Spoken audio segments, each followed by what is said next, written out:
Ma'am. अरे आप आप यहाँ अचानक से क्या कर रहे हैं? अरे कोई बात नहीं, वो क्या है ना, मैं किराए के लिए आया था। मैंने तुमसे रात ही बोला था। और तुम्हारे हस्बैंड कहाँ हैं? अच्छा, हाँ दे के तो गए थे 2,000 रुपये। 2,000 रुपये? क्या करूँगा 2,000 रुपये का? तुम तो जानते ही हो 6,000 रुपये हैं, और मैं 1 रुपया कम लेके नहीं जाऊंगा। देखो, हमारी मजबूरी समझो, अभी पैसे नहीं है। मेरे पति गए हैं पैसों का जुगाड़ करने के लिए, उन्होंने अलग कहीं नौकरी लगाई है। ये लो, तुम फिलहाल ही नहीं ले जाओ, ये 2,000 रुपये ले लो। तो क्या करूँगा 2,000 रुपये का? और क्या बोला तुमने? मजबूरी? तुम्हारी 3 महीने से मजबूरी देख रहा हूं मैं। कैसी मजबूरी हो गई? मैं कुछ नहीं जानता, ये पकड़ो। और मुझे पैसे पूरे चाहिए, समझे? पूरे पैसे 6,000 रुपये। दे देंगे, हम कहाँ भागे जा रहे हैं। आप अंदर आइए ना, बैठिए अंदर, मैं आपको पानी पिला देती हूँ। आपका दिमाग ज्यादा ही गर्म है, और गर्मी भी वैसे बहुत ज्यादा हो गई है। देखो, आओ अंदर आओ, ये लो ठंडा पानी, इसे पी के दिमाग ठंडा कर लो। कितना ठंडा पानी है। आप गरम गरम बातें कर रहे हैं ना, इसलिए मैं ठंडा पानी लाई हूँ। आपको बहुत अच्छा लगेगा, पियो ना।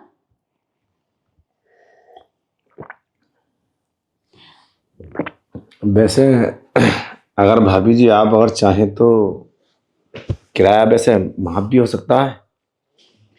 और मैंने आज तक तुम्हें ढंग से देखा ही नहीं। हमारी बिल्डिंग में इतनी खूबसूरत लड़की रह रही है और हमको पता भी नहीं। आप किधर से शादीशुदा लगती हैं? मुझे तो बिलीव नहीं होता। खैर छोड़ो। वैसे आप चाहो तो ये 2,000 रुपये की छूट कर दूंगा मैं। अच्छा, हाँ, कैसे? अरे वही सिंपल। तुम्हें तो पता ही है कि मर्दों को क्या चाहिए। अब घुमा फिरा के क्या ही बात करूं, सीधी मुद्दे पर आता हूं। तुम ना मेरे साथ कुछ टाइम बिता लो बेड पर, फिर देखो कितना मजा देता हूं मैं। और साला वो तुम्हारा पति, वो दिखने में ढंग का है नहीं, सूखा हुआ छुआरा। कभी हमसे मिलो और हमारा फायदा उठाओ, फिर देखो किराया भी माफ और एडवांस भी। सच में? हाँ हाँ, हम मजाक के मूड में नहीं है। तुम्हारे बदन को देख के ना, पता नहीं हमारे बदन में क्या अजीब सी फीलिंग्स जाग उठी है। अगर आप कहो तो शुरू करें। हाँ, वो बात तो ठीक है, अच्छी बात है। आपने किराया माफ कर दिया। वो क्या है ना, एक्चुअली मुझे ना अपने पति का खतरा है। अगर उन्हें पता चल गया तो प्रॉब्लम हो जाएगी। अरे तुम्हें पति का क्या ही डर है? वैसे भी साला वो शाम से पहले तो आने वाला है नहीं, ड्यूटी गया है। अगर वो आएगा भी तो बाहर की बैल तो बजेगी। नहीं, आप भी तो अचानक से ही आ गए। अरे वो तो बात ठीक है, मैं तो यहाँ का मालिक हूँ, मुझे कौन रोकेगा आने के लिए। और वैसे भी रूम अंदर से लॉक कर देते हैं, पूरा फ्लोर लॉक कर देता हूँ। अरे नहीं, बस तुम एक बार हाँ करो। नहीं, बाहर लोग क्या सोचेंगे। मकान मालिक अंदर गया है और गेट लगा हुआ है, और शक हो जाएगा सबको। अरे भाभी जी, किसी के पास इतना टाइम नहीं है जो तुम्हारे बारे में सोचेगा। तुम चाहे जो करो, सबको अपनी अपनी पड़ी है।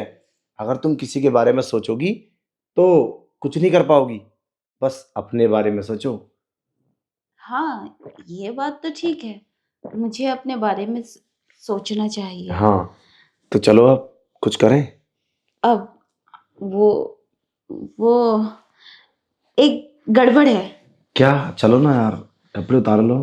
अरे, मैंने तुम्हारे साथ ये सब कर भी लिया, तो आपने फिर उसके बाद फिर किराया मांगा तो? नहीं, मैं क्यों किराया मांगूंगा यार? इतनी सुंदर, जिसकी पत्नी मेरे बाहों में आ जाए, फिर उस पर किराया थोड़ी ना बनता है। उस पर तो फिर हमारा इतना बड़ा अधिकार हो चुका है कि हम पैसा चाहे जितना, जितना तुम मांगोगी। तुम लेने की बात कर रही हो, कितना पैसा चाहिए तुम्हें बताओ। बस रोजाना तुम्हें मेरा मूड बनाना है 1 से 1.5 घंटे के लिए बस। तुम पैसा भी दोगे? अरे ऑफ कोर्स, जितना तुम बोलोगी। कम वक्त साला मेरी मत मारी गई थी, जो इतनी खूबसूरत लड़की, और मैं समझ ही नहीं पाया। वैसा तुमने आज मेरा दिल जीत लिया इस बेड पर बिठा के। बस अब रहा नहीं जाता, कुछ करने की तैयारी करो, चलो प्लीज। देखो, ये बात किसी से बताना मत। अरे मैं क्यों बताऊंगा? एक तो फल मिले खाने को, और मैं छिगले पड़ोसियों फेंकूंगा? पागल हूं क्या? मेरे पति को भी नहीं। अरे किसी को पता नहीं चलेगा, किसी बात कर रही हो। अब तुम मेरी फीलिंग्स को और ज्यादा गुमराह मत करो। चलो।